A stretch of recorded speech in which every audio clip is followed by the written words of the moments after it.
Okay, here's the outline we've been following during this course of study, and we've reached the um, final main section here in beginning in chapter 38, where we have the Lord appearing to Job and speaking to Job, and the Lord will make two speeches here. We'll look at the first this evening.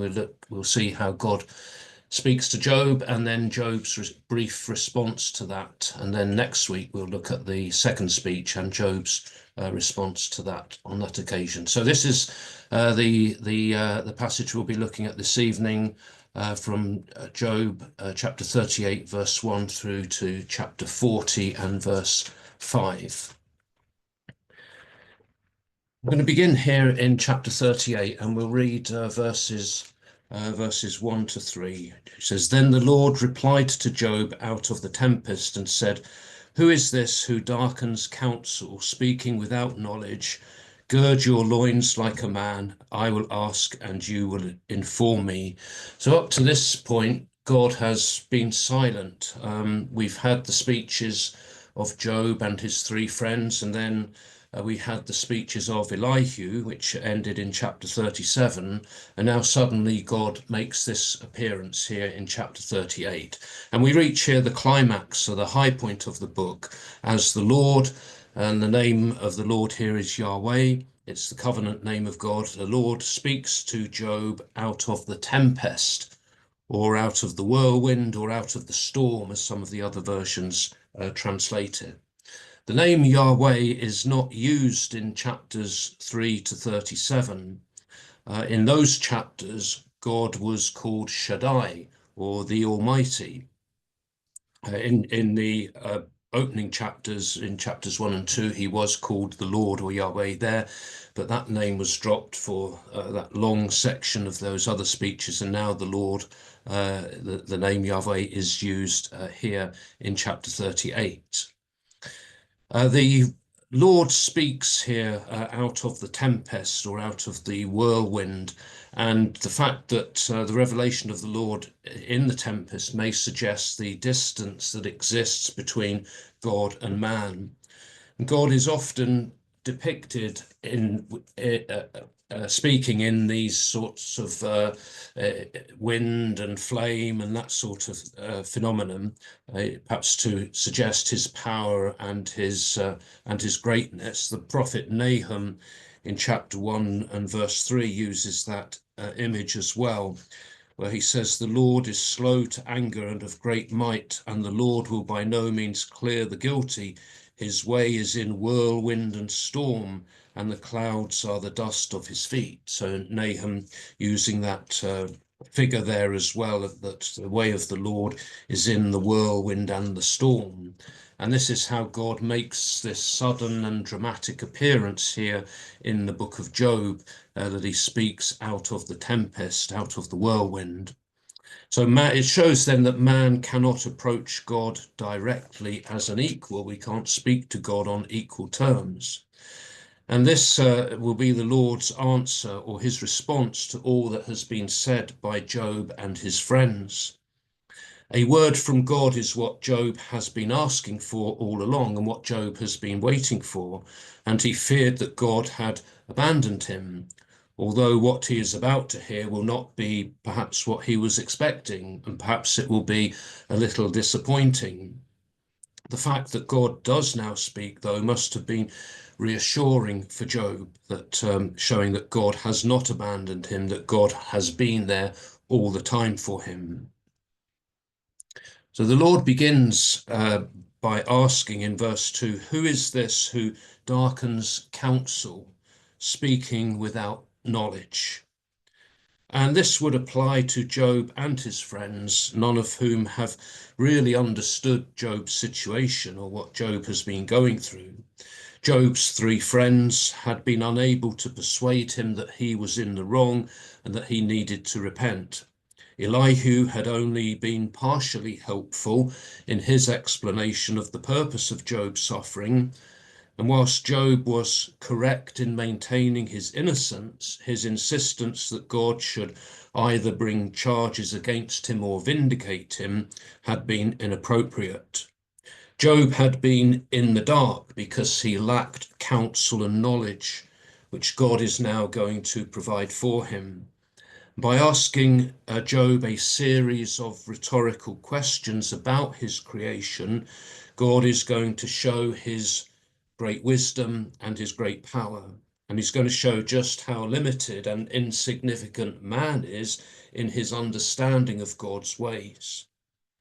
Nature and the world around us is one way in which God has revealed himself to us.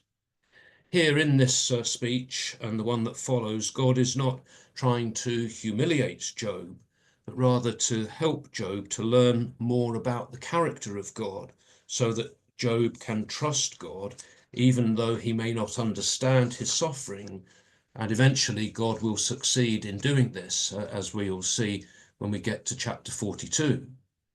So God begins here with a challenge to Job in verse 3. Gird up your loins like a man, I will ask and you will inform me. To gird up the loins means to prepare yourself or to get ready for work or for combat. In ancient times, people wore the long robes, which would be a hindrance if they wanted to do something in a hurry, if they were running somewhere or if they were working. And so girding up the loins was sort of hoisting up that robe and tucking it into the belt. So preparing themselves for work or for battle. So God is in effect saying to Job, get yourself ready. I'm going to ask you some questions and you're going to answer me if you can. This is not really a threat from God, but it's rather a teaching method that God is using, just as a teacher might ask a child questions in order to help them learn. It's as if God is taking Job here on a nature walk through his creation. And God is going to be pointing out various things to him and asking him questions about those things. So we get into the speech itself here. In chapter 38, verses 4 to 38, the emphasis is upon the earth and the heavens.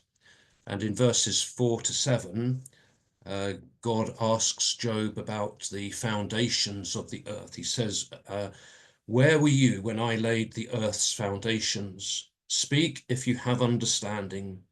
Do you know who fixed its dimensions or who measured it with a line?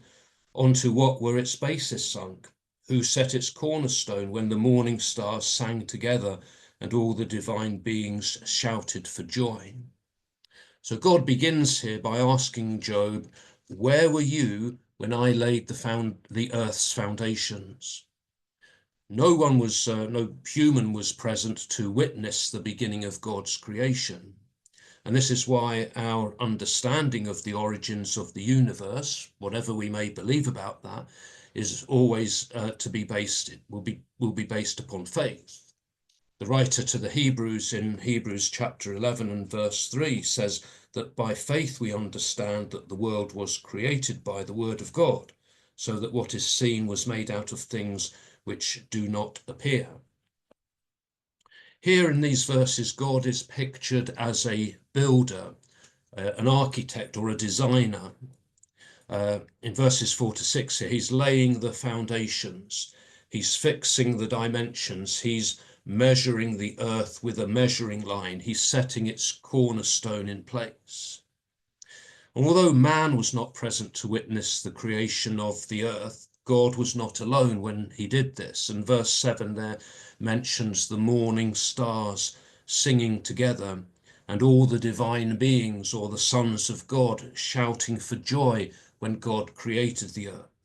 And that would be a reference to the presence of the angels or the spiritual beings who witnessed God's creation of the physical earth. The next thing that God mentions now is the sea in verses 8 to 11. He asks, who closed the sea behind doors when it gushed forth out of the womb? When I clothed it in clouds, swaddled it in dense clouds, when I made breakers my limit for it, and set up its bar and doors, and said, you may come so far and no farther. Here your surging waves will stop. The origin of the sea is pictured here as a childbirth in verses 8 and 9, gushing forth out of the womb and then being clothed or swaddled in the clouds. And in verses 10 to 11, limits are imposed upon the sea to keep it in place. God says to the sea, you may come so far and no further. Genesis chapter 1 and verse 9 records this act of creation and God setting boundaries for the sea here as well. And God said, let the waters under the heavens be gathered together into one place, and let the dry land appear. A separation of the waters from the land there. So again, Job is being asked here, well, who was responsible for this? Who did all of this? And then in verses 12 to 15, he speaks of the morning. He says, have you ever commanded the day to break, assigned the dawn its place, so that it seizes the corners of the earth and shakes the wicked out of it? It changes like clay under the seal, till its hues are fixed like those of a garment. Their light is withheld from the wicked, and the upraised arm is broken. Here, the breaking of a new day is pictured as a person rising from their bed, shaking off the blanket. And when the morning comes, the wicked who hide under the cover of darkness are exposed.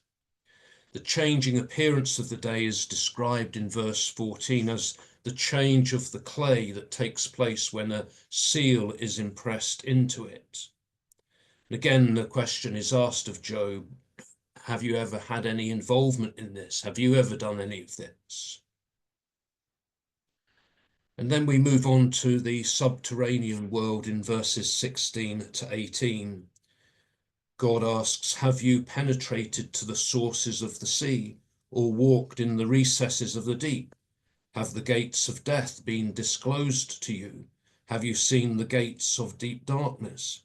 Have you surveyed the expanses of the earth?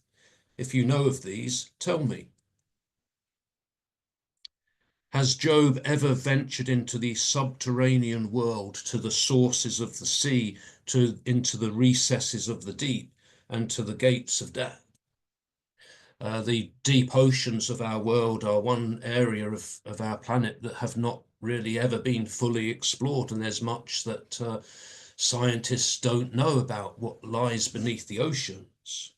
So here God invites Job to give a report if he knows anything about these things. God says, tell me about them if you know of them.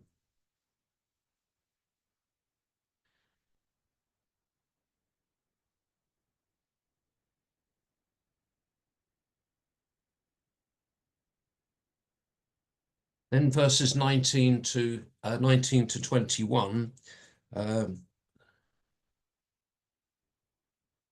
he talks about light and darkness, verse 19 to 21. Which path leads to where light dwells, and where is the place of darkness, that you may take it to its domain and know the way to its home? Surely you know, for you were born then, and the number of your years is many.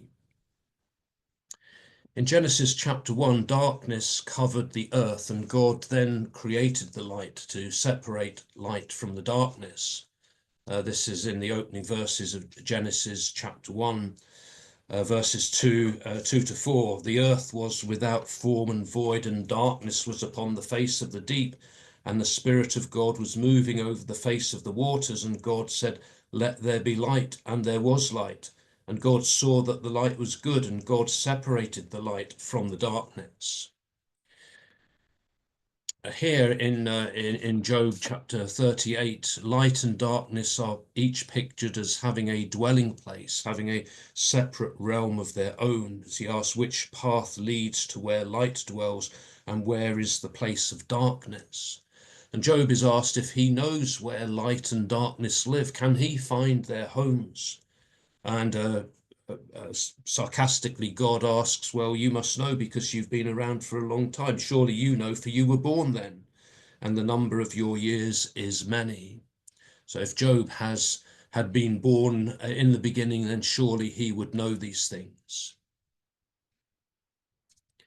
Then verses 22 to 30, God asks Job what he understands about the weather. He says here, have you penetrated the vaults of snow, seen the vaults of hail, which I have put aside for a time of adversity, for a day of war and battle? By what path is the west wind dispersed, the east wind scattered over the earth? Who cut a channel for the torrents and a path for the thunderstorms, to rain down on uninhabited land, on the wilderness where no man is, to saturate the desolate wasteland and make the crop of grass sprout forth? Does the rain have a father, who begot the dewdrops, from whose belly came forth the ice, who gave birth to the frost of heaven? Water congeals like stone, and the surface of the deep compacts. So what does Job understand about how the weather works? Has Job been into the vaults where God stores the snow and the hail, which he's keeping for a time of adversity? Does he understand the paths of the winds, how the winds move around? What does he understand about the thunderstorms or the rains that fall on uninhabited lands and causing the grass to grow even though there is no one there? What does he know about the origin of the ice and the frost, and how water becomes as hard as stone when it freezes? And then he moves on to the constellations, the stars, in verses 31 to 33. Can you tie cords to Pleiades, or undo the reins of Orion? Can you lead out Mazzaroth in its season, conduct the Bear with her sons? Do you know the laws of heaven, or impose its authority on earth? Job is asked if he can lead the various constellations around the sky, named there in verse 31 as Pleiades and Orion, and in verse 32 as Mazzaroth and the Bear. Can he take those things around the night sky? And more generally, does Job know the laws of heaven? The stars in the sky, an indication of the seasons. Uh, God created them in Genesis chapter 1 and verse 14 to be signs for the seasons.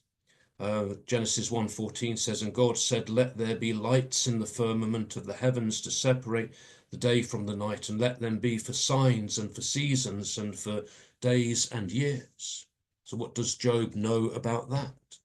Stars can be used for navigation. So can Job impose the authority of the stars upon the earth? And then he talks about the clouds in verses 34 to 38. Can you send up an order to the clouds for an abundance of water to cover you? Can you dispatch the lightning on a mission and have it answer you? I'm ready. Who put wisdom in the hidden parts? Who gave understanding to the mind? Who is wise enough to give an account of the heavens? Who can tilt the bottles of the sky, whereupon the earth melts into a mass and its clods stick together? Can Job instruct the clouds to move and to bring water to a particular place? Can he command them to do that? Can Job send the lightning on a mission and have it respond? Who is it who gives wisdom and understanding? And who tilts the bottles or the water skins of the sky to bring rain, to turn the earth into a mass and to cause clods to stick together, to picture there of the mud that is being produced when the rain falls upon the ground. Again, God is asking Job, can you do this? Can you give these instructions that the clouds will obey you and bring forth their water? Well, he now goes on to talk about some of the creatures that inhabit the earth. He's questioned Job here about the physical, natural phenomenon of the earth and the heavens. And the Lord now questions Job about his knowledge of the creatures that inhabit the earth. What does Job know about their behavior? And he begins with the lions in chapter 38, verses 39 and 40.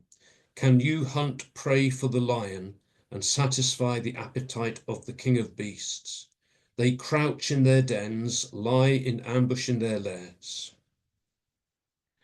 Man may have been given dominion over the earth and over its creatures, but no man would hunt prey for a lion, described here as the king of beasts. And then in verse 41, he mentions the ravens. Who provides food for the raven when his young cry out to God and wander about without food? So likewise, who provides the food for the raven when its young are crying out to God to be fed? And then into chapter 39, he speaks first of all of the mountain goats in verses 1 to 4. Do you know the season when the mountain goats give birth? Can you mark the time when the hinds calf? Can you count the months they must complete? Do you know the season they give birth, when they couch to bring forth their offspring to deliver their young? Their young are healthy. They grow up in the open. They leave and return no more. Job is questioned here about his knowledge of the mountain goats and how they give birth to their young. And the young are born healthy and then they soon become independent. In verses 5 to 8, he talks about the wild ass. Who sets the wild ass free? Who loosens the bonds of the onager? Whose home I have made the wilderness, the salt land his dwelling place.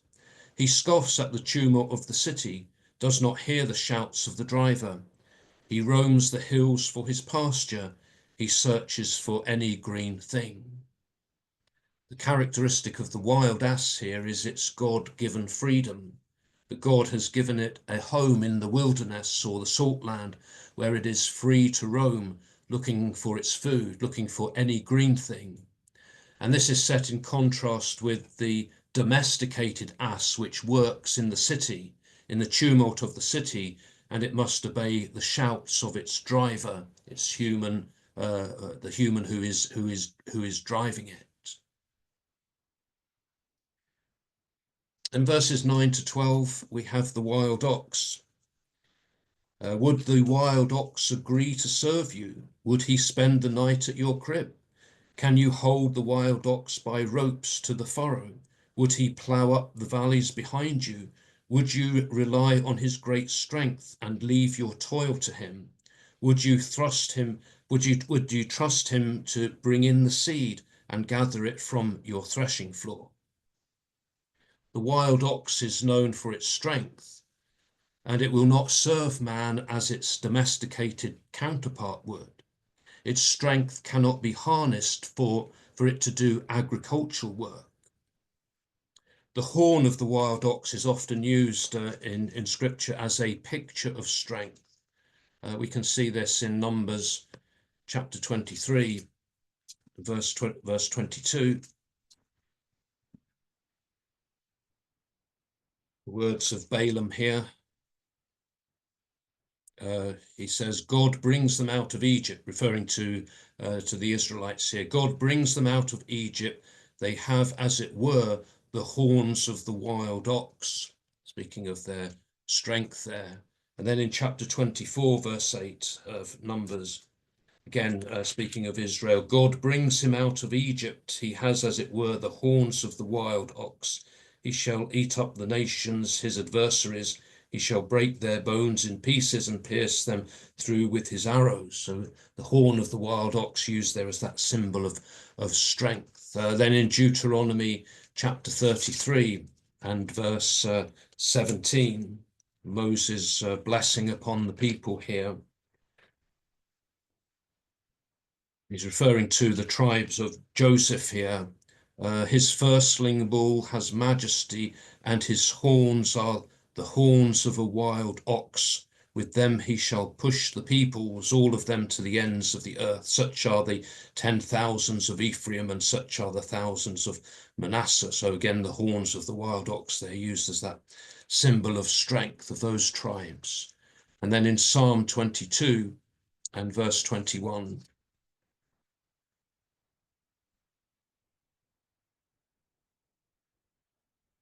The psalmist who's suffering here, he says, "Save me from the mouth of the lion, my afflicted soul from the horns of the wild oxen."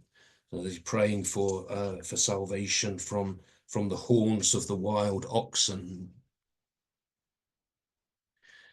The Hebrew word translated as wild ox here is the word rehem, which the Authorized Version has translated as unicorn. And that translation comes from the Greek version of the Old Testament, the Septuagint. He uses the Greek word monokeros, which literally means one horn.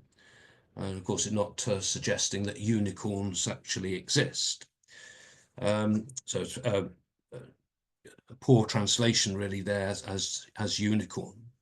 But the wild ox described here may have been the species known as the aurochs, which was a large wild ox, now extinct, which lived in Europe, North Africa, and Asia at that time in ancient times.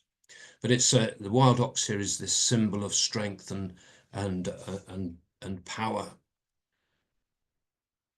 And then we come to the ostrich in verses 13 to 18. The wing of the ostrich beats joyously. Are her pinions and plumage like the stork's?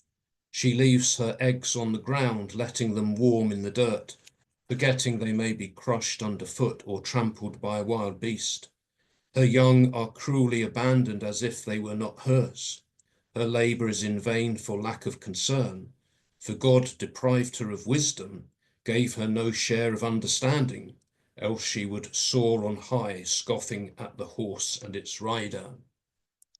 The ostrich is depicted as being irresponsible and cruel in the way that it raises its young. Its eggs are left on the ground where they might be trampled upon. The young are abandoned or disowned.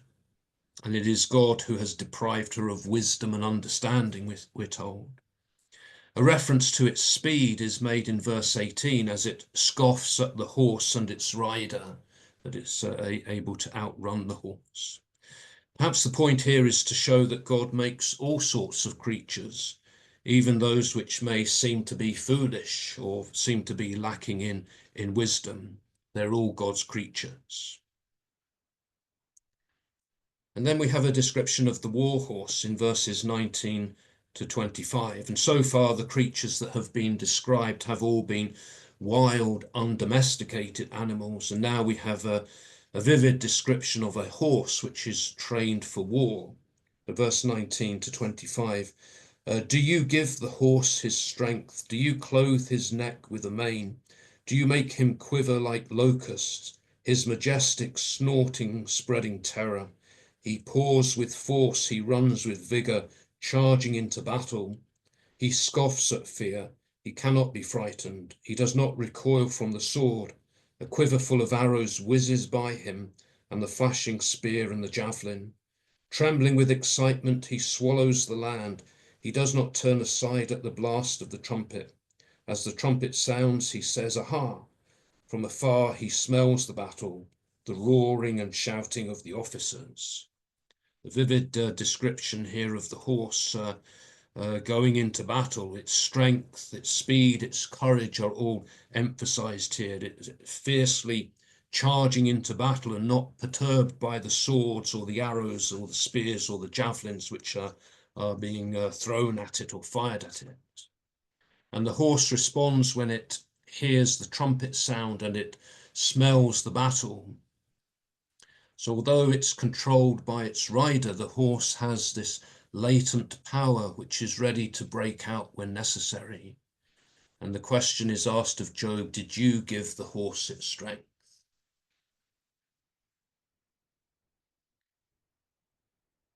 And then in verses 26 to 30, we have the hawk and the eagle. Is it by your wisdom that the hawk grows pinions, spreads his wings to the south? Does the eagle soar at your command, building his nest high, dwelling in the rock, lodging upon the fastness of a jutting rock? From there he spies out his food, from afar his eyes see it. his young gulp blood. Where the slain are, there is he. So the Lord's first speech here concludes with these two birds of prey. The hawk is briefly mentioned, and Job is asked if it is by his wisdom that the hawk grows its pinions. Pinions are part of the wing structure of a bird, mentioned in Psalm 91 and verse 4 as well.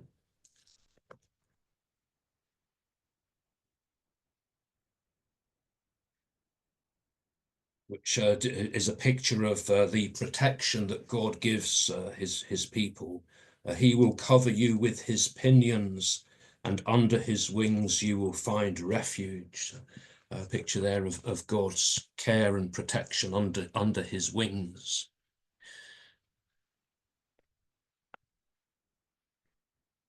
The hawk, he says, spreads its wings to the south in order to migrate. So does Job understand this? Does Job understand how the bird does this? And then he's asked about the eagle or the vulture. Does the eagle fly at Job's command? The eagle builds its nest high on the rocks where it spies out its food with its sharp vision.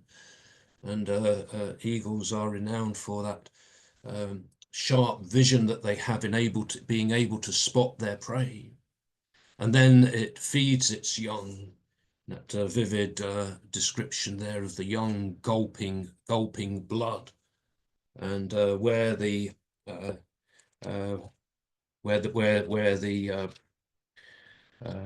slain are, there is he. The picture of the eagle or vulture around the carcass of a dead animal, feeding off that.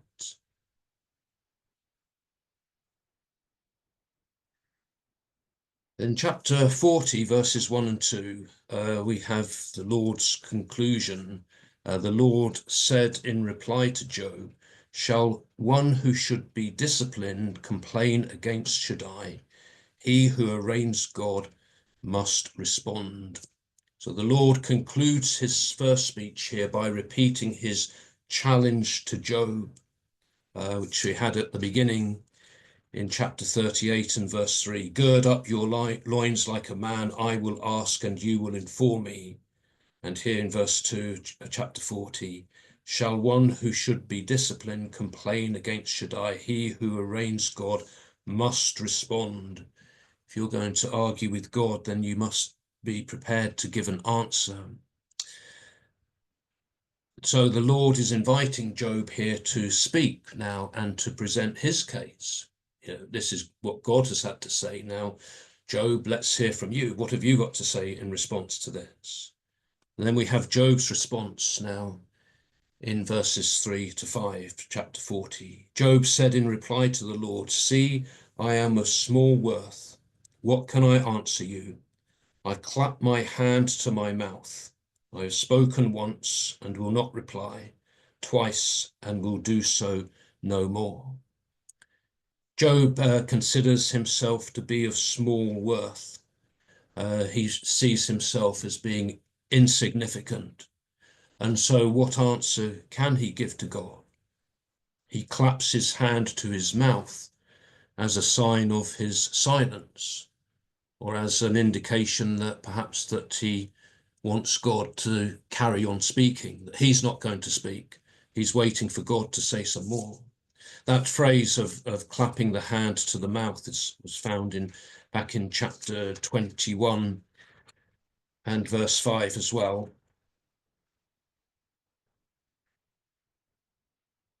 Again, it's Job. Job is the speaker here. "Look at me and be appalled, and clap your hand to your mouth." Again, be silent. Clap the hand to the mouth. And in chapter 29, verse 9 as well. "Nobles held back their words, they clapped their hands to their mouth." So that figurative description there of clapping the hand to the mouth in order not to speak. So Job has nothing to say. He's listened to this from God. He has no response. And he says, "Well, I've said all that I want to say. I've said it once and I've said it twice." I'm not going to say any more. Job's silence is not, at this point anyway, not an expression of his trust in God. He's just at that point where I have nothing to say. I've no response to this. Because there's still more for him to learn. And so God is going to continue to speak to Job, and God is going to show him some more wonders in his second speech. But this is where we'll stop for this evening, and then we'll look at that second speech next week. So a few questions to think about here from this. Why does God ask Job all of these questions? How do the questions suggest that God can be trusted? And what can we learn by observing the natural world around us? Okay, we will stop here.